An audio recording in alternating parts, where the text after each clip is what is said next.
Здравейте!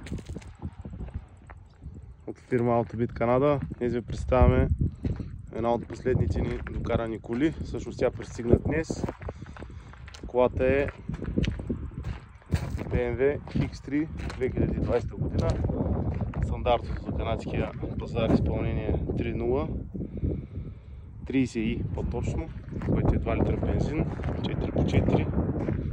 Много прилично състояние на колата. Удара е наистина минимален. Става въпрос за предна броня и може би вежда. Това е двигателя.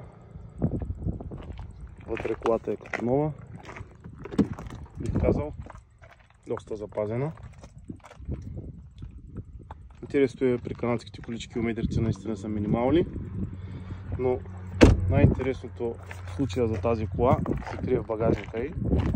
Не казваме, че това се случва всеки ден, но този клиент, специално нашия клиент от Казанлък, има наистина огромен късмет, защото както виждате, колата идва пълна догоре с части, оригинални, втора употреба, всъщност части, които са от колата свалени от удара, плюс чисто нови части, купени за ремонта, който явно не е извършен там. Ето виждате стикери, оригинални от BMW, абсолютно всички части са тук. Днеска направихме разбор, предна броня, преден калник, всички лайсни, абсолютно всичко е в колата.